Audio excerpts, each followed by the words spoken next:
Yeah. Whew, this was dope. One of the legends, Mr. Kendrick Lamar, been a legend from the beginning. You can tell by his mindset. I'm about to deep dive into how Kendrick Lamar cracked the code. So without further ado,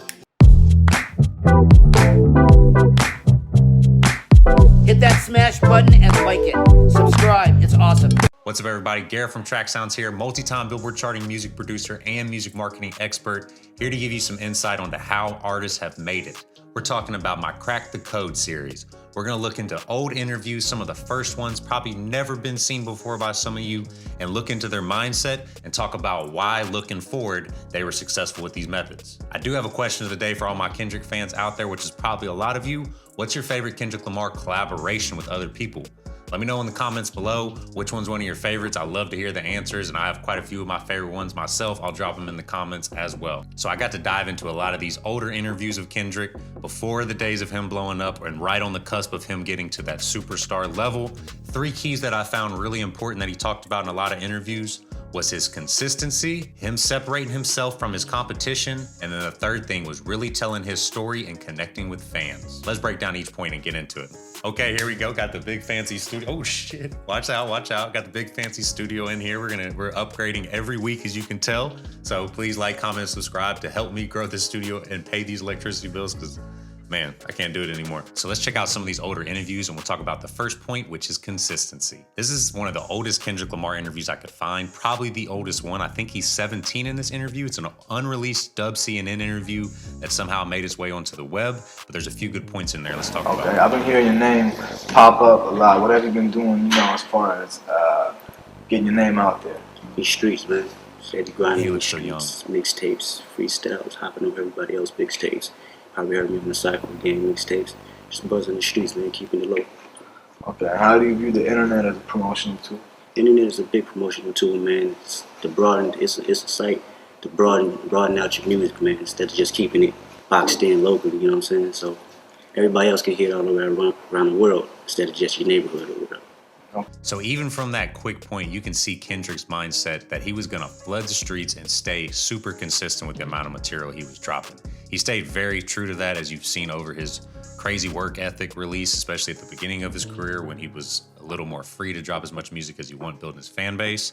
But we'll skip ahead to the interview as well to talk a little more about that. And that's a lot of established names that you just named. How have you been getting in contact with these cats, as far as like, have they been getting a child through the buzz, or have y'all been reaching out, or how's that been going? Oh yeah, they reach out, like I said, my man's song is buzzing on the radio, lifting me up. We out in these streets constantly putting out mixtapes, you know what I'm saying? And it's easy once you're touching the people and they know it's good music, so it's that easy. So you can just tell by Kendrick's mentality here that he knows that he's very talented, and this is a lot of times I preach for musicians, is having that self-belief. He knows he's extremely talented, and he knows he's about to put in the work and flood the industry with as much music of his as he can. This interview was rather short, and a lot of it was him talking about how much he was gonna flood the industry with music. Let's check out another clip from a very, very early interview of his that was on Top Dog's page that is very low view count. I was surprised by it. I'm 22, I was born and raised in Compton, California.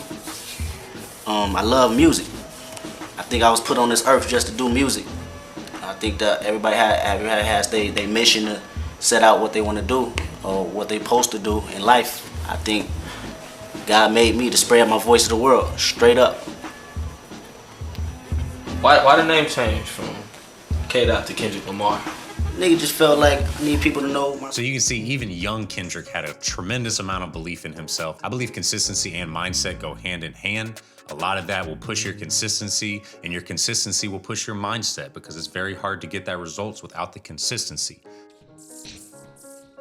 So take this from young Kendrick.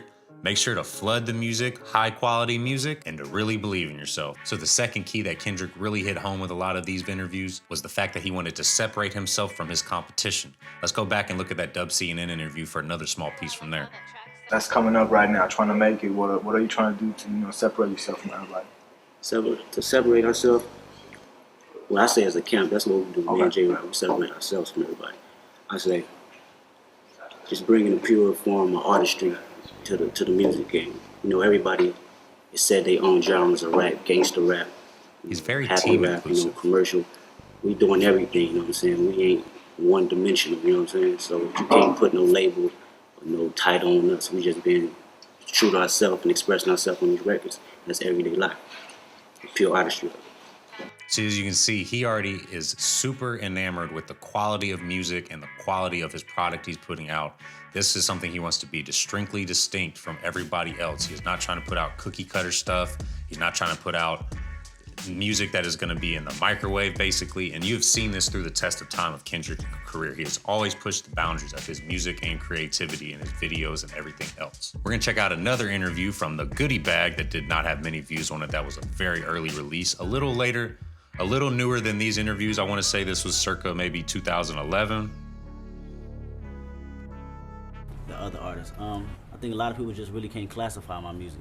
You know, some people like to say, well, I think it's in a space where, well, I like to use the word relate a lot. Right. Because a lot of artists say they do that, but only a few really can embody that and really sit with the people. You know what I'm saying? Mm-hmm. I think the key to everything is a solid relationship with you and your people that support you, is to always make them feel like they're a part of you and make you feel like. That's a very good point that I'm also going to touch on in the next piece of it. But as you can tell, the question was directly, how do you separate yourself? And he really wanted to hone in on that. He speaks his truths, really tries to connect with fans, and goes back to making that quality content that people can relate to. There was another very early interview from railroadhiphop.com, which I had never heard of. And there was one really cool piece in there where he was asking Kendrick, particularly how he comes up with putting skits or interludes within his project. And I thought it just kind of brought into the mindset of how Kendrick thinks about his quality of his music and separating it from other people. Said, fuck all the rules. You know what I mean? A friend told me about him. I looked him up, you know what I mean, a while back. And me just studying him and seeing how he just did what he felt and had no limitations on what the laws, he said fuck laws, fuck rules, and just did what he wanted to do. That shit just genius to me.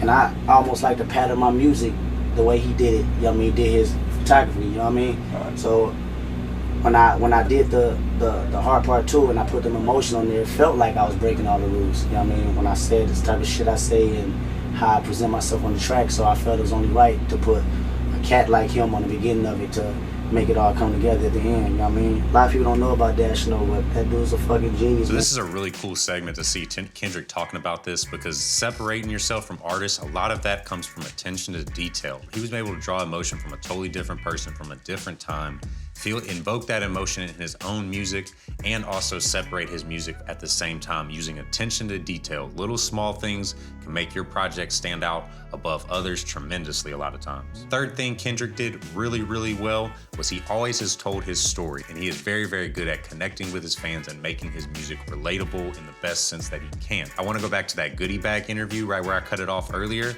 and finish out the rest of that, because what he says really hits home with this sentiment. I think the key to everything is a solid relationship with you and your people that support you, is to always make them feel like they're a part of you and make you feel like you going through the same situation they're going through. This exactly for them. Right, and it got to be genuine too. Right. It can't be made up, because they'll see right through that. So when I talk about these certain things that I experience, it's 100% real. You know, Okay. as far as the next artist that's probably reaching to do that or can't do that at all. You know. That's one of the big keys I've seen from some of the best storytellers ever in any form of music, is that it comes from true sentiment or something that they were actually nearby or felt the emotion of. Kendrick hits this point home very well when he starts talking about, gotta make it relatable to the fans, gotta make them feel that, because they can see through it. There's so much music nowadays that fans have a very easy time seeing through something that does not seem true. So I think this final clip really encompasses all 3 points that I've been saying about Kendrick. He has the mindset, the consistency, he is separating himself from others with attention to detail and making true artistry. And then he also is making sure to connect with people and be relatable as well. I'll link all these interviews in the description. As always, all of them were amazing to watch, especially to see Kendrick growing over the years. Once again, like, comment, subscribe. I really do appreciate it. If there's any artists that you want me to do next, and until next time, I'll see you tomorrow. Smash it! Smash the like button, please. Like this channel. Garrett is awesome. And he loves Big Ed, and Big Ed loves Garrett, okay? So without further ado, hit that smash button. Hit that smash button and like it. Subscribe. It's awesome.